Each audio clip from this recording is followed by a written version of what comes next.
तो अब जो है हमको इस वीडियो में जो पढ़ना है वो पढ़ना है खगोलीय दूरदर्शी। खगोलीय दूरदर्शी पढ़ना है, ठीक है। तो देखिए खगोलीय दूरदर्शी होता क्या है, ठीक है। तो खगोलीय दूरदर्शी एक ऐसा प्रकाशिक यंत्र होता है जिसकी सहायता से हम आकाशीय पिंडों के बड़े व स्पष्ट प्रतिबिंब को देख सकते हैं या देखते हैं, ठीक है। तो जब खगोलीय दूरदर्शी को कोई डिफाइन करने को कहे तो सीधा सीधा बताएंगे खगोलीय दूरदर्शी हम क्या करते हैं, दूर की स्थित वस्तुओं को देखते हैं। अब दूर में हम उनको नहीं देखते हैं, किनको, उनको, उनको मतलब जिनको तुम लोग देखते हो, ठीक है। तो खगोलीय दूरदर्शी से हम उनको नहीं देखते हैं, ये जो उनको होते हैं ऐसे। तो कोई क्या होता है ना, पहले क्या होता था कि लोग जो है बढ़िया से दूरदर्शी लाते थे, उनको छिप कर देखने के लिए इसका यूज करते थे, ठीक है। तो हम उनको नहीं देखने वाले हैं, हम लोग देखने वाले किसको, आकाशीय पिंडों को देखने वाले, ठीक है। तो खगोलीय दूरदर्शी इसीलिए नाम ही रखा गया है जिसके द्वारा भौगोलिक वस्तुओं को देखा जाए और आप लोग उनको देखने लगते हो, ठीक है। तो उनको नहीं देखना है भाई। तो खगोलीय दूरदर्शी क्या है, खगोलीय दूरदर्शी एक ऐसा प्रकाशिक यंत्र है जिसके द्वारा आकाशीय पिंडों के बड़े व स्पष्ट प्रतिबिंब देखे जा सकते हैं या देखे जाते हैं, दोनों है, ठीक है। अब देखिए इसकी संरचना किस प्रकार से होती है, इसमें भी जो है वही पूरी व्यवस्था होती है जैसे सूक्ष्मदर्शी होती है, बस फर्क इतना होता है कि इसमें जो है दूर से आती प्रकाश की वस्तुएं, प्रकाश की वस्तुएं कहां से आती हैं, दूर से आती हैं। तो दूर से आते आते प्रकाश की किरणों की तीव्रता क्या हो जाती है, कम हो जाती है। उसके द्वारा अधिक स्पष्ट प्रतिबिंब बने इसलिए हम क्या करते हैं, एक बड़े द्वारक का लेंस लगा देते हैं। कैसा लगा देते हैं हम, एक ऐसा लेंस लगाते हैं जिसका द्वारक बड़ा होता है। तो बड़े द्वारक का लेंस क्या करता है, ढेर सारी प्रकाश किरणों को मिला के बढ़िया सा एक स्पष्ट प्रतिबिंब बना देता है, ठीक है। एक बिंदु पर केंद्रित करके इनसे एक स्पष्ट प्रतिबिंब बनाता है, ठीक है। इसलिए हम यहाँ पे क्या करते हैं, बड़े द्वारक का लेंस का यूज करते हैं अभिदृश्यक लेंस के रूप में, और छोटी द्वारक का लेंस यूज करते हैं अभिनेत्रिका लेंस के। यार ठंडी बहुत तेज है और सर्दी लग जाती है, पता नहीं कैसे इतना बचे रहते हैं, फिर भी कहाँ गया। तो खगोलीय दूरदर्शी हम लोगों को पढ़ना है, और चलिए उस वो वीडियो थोड़ा सा लंबी हो रही थी इसलिए मैंने इस वीडियो उसको काट दिया, और अब हम इस वीडियो में पढ़ेंगे खगोलीय दूरदर्शी, ठीक है। तो खगोलीय दूरदर्शी में आकाशीय पिंडों को देखते हैं, और आकाशीय पिंडों से आने वाली जो प्रकाश की किरणें होती हैं वो समांतर किरणें होती हैं, ठीक है। तो ये हो गया इसका प्रकाशिक केंद्र और ये हो गया इसका फोकस, ठीक है। और ठीक ठीक इधर ही इतना हो गया इसका फोकस, इधर ये हो गया आपका प्रथम फोकस एफ डैश, और ये हो गया द्वितीय फोकस एफ हो गया आपका, और ये हो गया इसका प्रकाशिक केंद्र, या इसको एफओ से लिखेंगे और ये एफओ डैश हो जाएगा, और इसका प्रकाशिक केंद्र ओ हो गया, ठीक है। अब वस्तु कहाँ है, अनंत पे है। तो वस्तु जब अनंत पे है तो अनंत पे है तो इसको मैं डॉटेड करके लिख दे रहा हूँ, इसका नाम ए बी हो जाएगा, तो ये अनंत पे रखी, ठीक है। तो अनंत पे रखी वस्तु से चलने वाली जो प्रकाश किरणें होती है वो समांतर आती हैं। कैसी आती हैं, समांतर किरणें आती हैं भाई। तो जो किरण जो है इस फोकस से होकर आती है या आती हुई प्रतीत होती है वो तो अपवर्तन के पश्चात मुख्य अक्ष के समांतर हो जाती है। और हमने पढ़ा है कि जो प्रकाश की किरणें प्रकाशिक केंद्र से आती हैं वो बिना विचलित हुए सीधा अपने मार्ग पे निकल जाती हैं। तो इन किरणों का जो मेल हो रहा है वो कहाँ पे हो रहा है, यहाँ पे हो रहा है। तो इनका जो प्रतिबिंब बनने वाला है वो कहाँ बन जाएगा, यहाँ पे बन जाएगा इनका प्रतिबिंब, ठीक है। वास्तविक उल्टा प्रतिबिंब प्राप्त हो जाएगा कहाँ पे, तो हमको प्रतिबिंब प्राप्त हो जाएगा एफओ पर, ठीक है। तो यहाँ पे इसका एक प्रतिबिंब प्राप्त हो जाएगा, वस्तु का नाम ए बी है तो इस प्रतिबिंब का नाम ए डैश बी डैश रख देंगे हम, ठीक है। अब जो है इसमें भी दो कंडीशंस होती हैं, तो हम पहली कंडीशन के लिए चित्र बनाने चल रहे हैं। कौन सी कंडीशन है, जब अंतिम अंतिम प्रतिबिंब स्पष्ट दृष्टि की न्यूनतम दूरी पर बने, न्यूनतम दूरी पर प्राप्त हो। तो जब अंतिम प्रतिबिंब आपको स्पष्ट दृष्टि की न्यूनतम दूरी पर प्राप्त करना है तो नेत्रिका लेंस को इस प्रकार से रखना है आपको कि ये वाला जो लेंस प्रतिबिंब बना है, ये प्रतिबिंब कहाँ पे आ जाए, उसके फोकस के बीच में आ जाए, यानी प्रकाशिक केंद्र और फोकस के बीच में आ जाए। ठीक है, तो ये हो गया अपना नेत्रिका लेंस, और इसका जो फोकस है वो यहाँ पे है, यहाँ पे है इसका फोकस, यानी कि एफी है, और ये इसका प्रकाशिक केंद्र ओ डैश हो गया, और सेम इतना ही ठीक दूरी पर इधर है इसका दूसरा फोकस। ठीक है, जिसको हम लिखेंगे F2O Fe से, और ये Fe डैश हो गया इसका। ठीक है, अब यहाँ से लगाएंगे रूल्स को, तो मुख्य अक्ष के समांतर चलने वाली प्रकाश की किरण अपवर्तन के पश्चात मुख्य फोकस से होकर जाती है। ठीक है, और सेकंड रूल लगाएंगे तो प्रकाशिक केंद्र से होकर जाने वाली प्रकाश किरण बिना बिजली से सीधा अपने मार्ग पे निकल जाती है। इनको इधर सामने बढ़ाएंगे, सामने का मतलब इस साइड बढ़ाएंगे, तो इस साइड बढ़ाएंगे तो ये एक दूसरे को यहाँ इस बिंदु पे प्रतिच्छेदित कर रही है, तो जिस बिंदु पे एक दूसरे को प्रतिच्छेदित कर रही है यहीं पर इनका बन जाएगा आभासी और सीधा प्रतिबिंब प्राप्त हो जाएगा, जिसका नाम क्या हो जाएगा आपका ए डैश बी डैश का प्रतिबिंब है, तो A double dash B double dash हो जाएगा। और ये कहाँ पे बना है, तो हमने कंडीशन में ही लिख रखा है, जब अंतिम प्रतिबिंब स्पष्ट दृष्टि की न्यूनतम दूरी पर बने यानी डी पर बने। ठीक है, और इस साइड है तो माइनस का डी हो जाएगा। यहाँ पे भी थोड़ा सा दूरी को मैं लिख लेते हैं, तो यहाँ पे देखिए ये जो प्रतिबिंब बना हुआ है, ये प्रतिबिंब बना है इस लेंस के फोकस पर। ठीक है, तो पहली बात तो प्रतिबिंब बना है तो प्रतिबिंब की दूरी है जिसको हम लिखेंगे वीवो से। ठीक है, और ये जो वीवो है ये किसके बराबर है, एफओ के बराबर है, क्योंकि फोकस पर ही प्रतिबिंब बना है, तो फोकस दूरी और प्रतिबिंब की दूरी दोनों क्या हो जाएगी, बराबर हो जाएगी। ठीक है, और ये जो प्रतिबिंब बना है वो इस लेंस के लिए ये प्रतिबिंब वस्तु का काम कर रहा है, इसलिए इस प्रतिबिंब से इस लेंस के बीच की दूरी जो होगी वो प्रतिबिंब की दूरी होगी, और ये नेत्रिका लेंस है तो इसको हम वी से लिखेंगे, और इसके लिए बाईं ओर है तो किससे हो जाएगा, माइनस का वी हो जाएगा। ठीक है, और यहाँ पे बनने वाला जो एंगल है ये आपका बीटा हो गया, और यहाँ पे जो एंगल बन रहा है ये आपका क्या हो जाएगा, ये एंगल, ये क्योंकि नेत्र यहाँ रखोगे तो अनंत पे रखी वस्तु को देखोगे, तो ये एंगल हो जाएगा आपका अल्फा, और शीर्षा विमुख कोण के नियम से ये एंगल अल्फा है तो ये भी क्या हो जाएगा आपका अल्फा हो जाएगा। ठीक है, तो अब हम निकालेंगे इसमें से इसकी क्षमता का लिए सूत्र निकालेंगे, तो सूक्ष्म दूरदर्शी की क्षमता, खगोलीय दूरदर्शी की क्षमता निकालनी है हमको, तो खगोलीय दूरदर्शी की क्षमता क्या हो जाएगी, तो जानते हो ना इसकी क्षमता, क्षमता जो हो जाएगी वो यम बराबर होती है टैन बीटा अपान अल्फा। ठीक है, जहां यदि यदि अल्फा व बीटा बहुत छोटे कोण हो, बहुत छोटे कोण हो, ये दिख रहा है कि नहीं, कम विजुअल है, थोड़ा सा इंक कम हो गया है, तो मैं इंक थोड़ा सा डाल देता हूँ मार्कर में।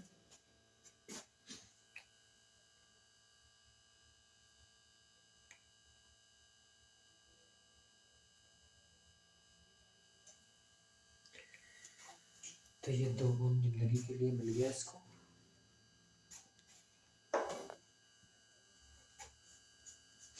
कोई है तो नहीं, तो देखिए इंक पड़ गया है। तो हाँ, यदि अल्फा व बीटा क्या हो, बहुत छोटे कोण हो, तो जब छोटे कोण होंगे तो उसके लिए आप जानते हो ना tan, वो अल्फा बराबर हम लिख सकते हैं या बीटा बराबर लिख सकते हैं tan बीटा, और बीटा यहाँ पे बना है तो tan बीटा बराबर लंब बटे आधार बीटा के सामने की भुजा लंब a डैश b डैश, यहाँ हो जाएगा आपका a डैश b डैश बटे आधार क्या हो जाएगा o a डैश, आधार हो जाएगा आपका o a डैश। ठीक है, इसी प्रकार अल्फा इज इक्वल टू क्या हो जाएगा आपका tan alpha is equal to, alpha ये बना है जिसके सामने की भुजा ये लंब हो जाएगी a डैश b डैश बटे आधार आपका क्या हो जाएगा, आधार हो जाएगा o a डैश, आधार हो जाएगा ओ ए डैश। ठीक है, इसको हम चलो अब क्षमता निकालते हैं, तो क्षमता m बराबर हो जाएगा बीटा, बीटा है तो बीटा की वैल्यू क्या मिल गई आपको, ए डैश बी डैश अपान ओ ए डैश। ठीक है, बटे अल्फा की वैल्यू क्या मिल गई आपको, ए डैश बी डैश अपान ओ ए डैश मिल गई। ये क्या हो गया, सॉरी यहाँ पे देखो इसका जो आधार है वो ओ है, ओ ए डैश है ना, और यहाँ पे ए डैश ओ डैश है। ठीक है, तो यहाँ पे होना चाहिए था ओ डैश ए डैश। ठीक है, ओ डैश ए डैश, ठीक ठीक ठीक ठीक। आगे चलेंगे तो ये ए बी से ए डैश बी डैश से ए डैश बी डैश कैंसिल हो जाएगी, घूमकर ऊपर जाएगा तो आपको मिलेगा ओ ए डैश अपान ओ डैश ए डैश मिल जाएगा। ठीक है, इनकी वैल्यू पुट करेंगे तो यम बराबर आपको मिलेगा ओ ए डैश, क्या लिखो ओ ए डैश है ना, हाँ कंफर्म ओ ए डैश है। ओ ए डैश जो है वो है वीवो, कितना है वीवो है, तो यहाँ पे क्या हो जाएगा वीवो बटे ओ डैश, ए डैश क्या है ओ डैश, ए डैश है आपका कितना माइनस का वी, तो बटे हो जाएगा माइनस का बीई हो जाएगा, माइनस का बीई मिल जाएगा आपको। वी एक मिनट, वी नहीं है उल्टा यूई है, क्योंकि ये इस लेंथ के लिए वस्तु का काम कर रहा है ना, यहाँ पे क्या हो जाएगा यूई हो जाएगा, वही तो मैं कह रहा हूँ कैसे इतना गड़बड़ा रहा है। तो ये आपका क्या हो गया माइनस का यूवी हो गया। ठीक है, तो अब हमको क्या करना है, फिर से कंडीशन है जब अंतिम प्रतिबिंब कहाँ बन रहा है स्पष्ट दृष्टि की न्यूनतम दूरी पर बन रहा है, तो इसके लिए सॉल्व कर देंगे। थोड़ा सा मैं बैठ जाऊंगा और इस डिस्टेंस को हम लोग यहाँ लिख ले रहे हैं कि ये कितना है माइनस का डी है। ठीक है, यहाँ पे तो आप जानते हो ना जब अंतिम प्रतिबिंब कहाँ बने, जब अंतिम प्रतिबिंब स्पष्ट दृष्टि की न्यूनतम दूरी पर बने, न्यूनतम दूरी पर प्राप्त हो, जब अंतिम प्रतिबिंब स्पष्ट दृष्टि की न्यूनतम दूरी पर प्राप्त होगा तो उसके लिए हम क्या लिखेंगे, v बराबर लिखेंगे d, क्योंकि प्रतिबिंब की दूरी स्पष्ट दृष्टि की न्यूनतम दूरी है तो जो कि माइनस का d, तो माइनस का d लिखेंगे। और u बराबर क्या हो जाएगा आपका, वस्तु कहाँ पे है माइनस का यूई पे है, और f बराबर हो जाएगा आपका एफ हो जाएगा। ठीक है, चलो तो हम सॉल्व कर लेते हैं इसको, फोकस दूरी और 1/ui की वैल्यू निकालेंगे इस बार। ठीक है, तो चलिए, तो सूत्र है आपका 1/fe is equal to 1/v होता है, v कितना है आपका माइनस का d, और माइनस का 1/u होता है, और u कितना है माइनस का ui है, कितना है माइनस का ui है। तो इसको जब हम सॉल्व करेंगे तो अब ये जो है 1/fe is equal to 1/ minus का d, और ये माइनस माइनस प्लस का 1/ui हो जाएगा, और ये माइनस का 1/d इधर प्लस माइनस में इधर आएगा तो प्लस में हो जाएगा, तो 1/fe और प्लस का 1/d is equal to 1/ui मिलेगा हमको। ठीक है, इस वैल्यू को हम उठाएंगे और वहां पे पुट कर देंगे। तो चलिए इस वैल्यू को उठाते हैं और यहाँ पे पुट कर देते हैं। ठीक है, तो यहाँ पे हो जाएगा नेक्स्ट, यहाँ की बात यहाँ हो जाएगा, ये यहाँ पे आ गया। तो क्या मिलेगा आपको, m बराबर माइनस का वीओ, ठीक है, इंटू 1/ui की जो वैल्यू मिली है 1/fe प्लस 1/d मिली आपको, क्या मिली है 1/fe प्लस 1/d प्राप्त हुई है। ठीक है, अब हम एक काम करेंगे, यहीं पे fe बटे में कॉमन कर लेंगे, तो हमको मिलेगा यम बराबर माइनस का वीओ अपान एफी, इसमें से 1/fe कॉमन हो गया है तो यहाँ पे 1 मिलेगा, प्लस इसमें fe है नहीं तो fe से भाग होगा तो fe घूमकर ऊपर जाएगा तो आपको मिलेगा fe बाई डी मिल जाएगा। ठीक है, 1 प्लस fe बाई डी मिल जाएगा। अच्छा ठीक है, या इसी सूत्र को हम क्या लिख सकते हैं, ध्यान से देखो, यहाँ पे वीवो किसके बराबर है, एफओ के बराबर है, इस सूत्र को हम लिख सकते हैं यम बराबर माइनस का एफओ अपान एफई इंटू 1 प्लस डी अपान सॉरी एफई अपान डी, 1 प्लस एफई अपान में कैपिटल डी भी लिख सकते हैं इस सूत्र को। ठीक है, तो ये हो जाएगा जब वस्तु अंतिम प्रतिबिंब में स्पष्ट दृष्टि की न्यूनतम दूरी पर बने तो उस कंडीशन के लिए संयुक्त सूक्ष्मदर्शी की क्षमता का फार्मूला हो जाएगा माइनस का एफओ अपान एफई इंटू 1 प्लस एफई अपान डी, या इसको एफई अपान डी प्लस 1 भी कर सकते हो, आप कुछ भी कर दो, ठीक, कोई दिक्कत नहीं। अब एक चीज में और छूट रहा है अभी थोड़ा सा, संयुक्त सूक्ष्म दूरदर्शी की लंबाई, इस दूरदर्शी की खगोलीय दूरदर्शी की लंबाई कब के लिए, जब अंतिम प्रतिबिंब स्पष्ट दृष्टि की न्यूनतम दूरी पर बना हो। तो मैंने आपको बताया ना लंबाई का फार्मूला मतलब दोनों लेंसों के बीच की डिस्टेंस लिखनी है आपको, तो यहाँ से यहाँ तक कितना है वीवो, और यहाँ से यहाँ तक कितना है यूवी है, तो वीवो प्लस यूवी या इसको एफओ प्लस यूवी कर सकते हो। ठीक है, तो मैं यहाँ पे लिख दे रहा हूँ, इसमें यल बराबर क्या हो जाएगा आपका VO plus UV, VO plus UV हो जाएगा। ठीक है, और एक फार्मूला ये हो जाएगा और इसका दूसरा फार्मूला हो जाएगा यल बराबर वीवो को आप एफओ लिख सकते हो, तो एफओ प्लस यूवी भी हो जाएगा। ये हो जाएगा दूरदर्शी की लंबाई, वो भी कब के लिए, जब अंतिम प्रतिबिंब स्पष्ट दृष्टि की न्यूनतम दूरी पर बने। तो जल्दी से स्क्रीनशॉट लीजिए इसका।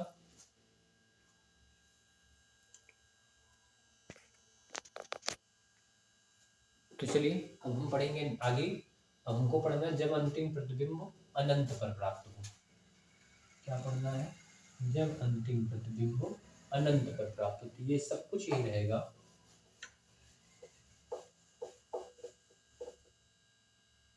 ये क्या कर दिया है?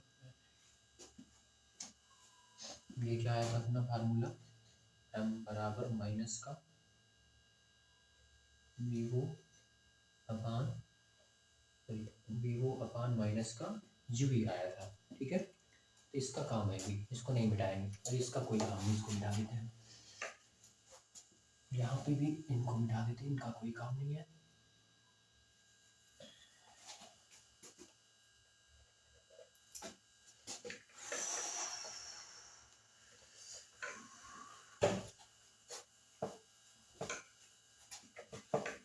इसको मिटा देते, चलो बाहर में सीधा ले लेंगे। तो इसका क्षमता क्या है आपका, तो जो दूरदर्शी का क्षमता है वो यम बराबर आया था माइनस का वीवो अपान यूवी आया था। ठीक है, चलो आगे चलते हैं हम लोग। तो इसमें पढ़ना हमको नेक्स्ट कंडीशन, जब अंतिम प्रतिबिंब कहाँ पे बने, स्पष्ट दृष्टि की सॉरी अनंत पर बने। जब अंतिम प्रतिबिंब अनंत पर प्राप्त हो, कहाँ पे प्राप्त हो, अनंत पर प्राप्त हो। तो उस समय हम इसको कैसे रखेंगे, कैसे संयोजित करेंगे, ये देख लो ध्यान से। तो हम उस समय जो अपना नेत्रिका लेंस है उसको कुछ इस प्रकार से रखेंगे, नेत्रिका लेंस को कुछ इस प्रकार से रखेंगे कि ये जो प्रतिबिंब बना है वो उसके कहाँ पे आ जाए, फोकस पर आ जाए, अर्थात कहाँ पे आ जाए, एफ पर आ जाए। ठीक है, एफ डैश पर आ जाए। ठीक, तो इस समय फिर से रूल लगाएंगे मुख्य, और इसका ये इतना दूर एफ डैश है तो ठीक इतना ही दूर एफ भी हो जाएगा इसका। ठीक है, और फिर इसके बाद अब प्रथम नियम लगा, और यहाँ पे हो जाएगा आपका कितना, ओ डैश। अब प्रथम नियम के अकॉर्डिंग मुख्य अक्ष के समांतर चलने वाली प्रकाश की किरणें, मुख्य अक्ष के समांतर चलने वाली प्रकाश की किरणें अपवर्तन के पश्चात मुख्य फोकस से होकर जाती हैं। सेकंड नियम प्रकाश को, थर्ड नियम प्रकाश के केंद्र से होकर जाने वाली प्रकाश किरणें बिना विचलित हुए सीधा अपने मार्ग पर निकल जा रही है। तो ये किरणें अब ध्यान से देखो कैसे जा रही है, समांतर जा रही है। इनको हम पीछे बढ़ाएंगे तो पीछे भी कैसे आने वाली है, ये समांतर आने वाले। समांतर किरणें कहाँ पे जाती हैं, अनंत पे जाती हैं। तो ये अनंत पे मिलेंगे तो इनका अंतिम प्रतिबिंब भी कहाँ बन जाएगा, अनंत पे बन जाएगा। ठीक है, तो जब अंतिम प्रतिबिंब अनंत पे प्राप्त होता है, जब अंतिम प्रतिबिंब अनंत पर प्राप्त हो तो उस कंडीशन में प्रतिबिंब की दूरी आपको क्या मिलेगा, प्रतिबिंब की दूरी मिलेगा इनफाइनाइट। ठीक है, और वस्तु की दूरी वही हो जाएगी आपकी वस्तु की दूरी। अच्छा, वस्तु की दूरी चलो यूवी रखते हैं। तो जो वस्तु की दूरी है इस कंडीशन में ये यूवी है। ठीक है, और जो ये प्रतिबिंब है हमने लेंस को ऐसा रखा है कि ये जो यूवी है ना इसके यफी के बराबर हो गया है इस समय। तो हम इसको 1/यूवी भी रख सकते हैं और यफी भी रख सकते हैं, चलो बाद में रखेंगे उसको, अभी यूवी रख के सॉल्व करते हैं। तो वस्तु की दूरी जो है वो कितना हो जाएगा आपका, माइनस का यूवी हो जाएगा, माइनस का यूवी हो जाएगा। और फोकस दूरी कितना है इसका, यफ बराबर हो जाएगा आपका एफी हो जाएगा। कितना हो जाएगा, एफी हो जाएगा। इसको हम सॉल्व करेंगे तो 1/f is equal to 1/v होता है, v कितना है इनफाइनाइट, माइनस 1/u, u कितना है माइनस का uv है। ठीक है, तो अब जो है 1/f इज इक्वल टू 1/इनफाइनाइट क्या हो गया, 0, माइनस माइनस प्लस हो गया, 1/ क्या मिल गया आपको, uv मिल गया। ठीक, तो 1/uv। अच्छा, क्षमता निकाल लेंगे। तो क्षमता का सूत्र आया था ना, यम बराबर माइनस का वीवो अपान यूवी आया था। ठीक है, तो यम बराबर हो जाएगा माइनस का वीवो इंटू 1/यूवी की वैल्यू कितना है, 1/एफ है। तो माइनस का 1/ क्या आ गया है, एफ। तो यम बराबर हो जाएगा माइनस का वीवो अपान एफ हो जाएगा, या इसका जो दूसरा फॉर्मेट है वीवो किसके बराबर है, एफओ के बराबर है। तो हो जाएगा यम बराबर माइनस का एफओ अपान एफ हो जाएगा, या थर्ड फार्मूला जो इसका बनेगा वो देखो, यहाँ से एफ ई किसके बराबर इस समय, यूई के बराबर है, तो ये मिल जाएगा आपको माइनस का वीवो अपान यूई भी हो जाएगा, ठीक है, या आप इसको एफ अपान यूई भी कर सकते हो। इस प्रकार से यम बराबर इतने फार्मूले आपको प्राप्त हो जाएंगे। कब के लिए, जब अंतिम प्रतिबिंब स्पष्ट दृष्टि की न्यूनतम दूरी पर बने। और अब इस समय लंबाई क्या हो जाएगा, दूरदर्शी की लंबाई, दूरदर्शी की लंबाई क्या हो जाएगी, तो लंबाई यल बराबर इस समय हो जाएगा Vivo plus UV, Vivo plus UV, दोनों लेंसों के बीच की दूरी वीवो प्लस यूवी हो जाएगा, या एफओ प्लस एफई भी हो जाएगा, ठीक है। एल बराबर हो सकता है एफओ प्लस एफई हो सकता है, ठीक है, या यल बराबर आप वीवो प्लस एफई कर सकते हो, वीवो प्लस एफई कर सकते हो, या UV plus sorry FO plus UV कर सकते हो, क्या कर सकते हो, एफ प्लस यूवी, जैसी वैल्यू दी रहेगी वैसा फार्मूला आप यूज कर सकते हो, ठीक है। तो ये हो गया आपका खगोलीय दूरदर्शी। आप स्क्रीनशॉट ले लीजिए। और अब जो है इसमें एक छोटा सा टॉपिक छूट रहा है, परावर्ती दूरदर्शी, जिसको हम नेक्स्ट वीडियो में विथ न्यूमेरिकल के साथ सॉल्व कर लेंगे, ठीक है, पढ़ेंगे उसको, और वैसे ही इस चैप्टर का न्यूमेरिकल भी सॉल्व करेंगे। तब तक चलते हैं, बाय बाय, और आप अच्छे से पढ़ाई करिए।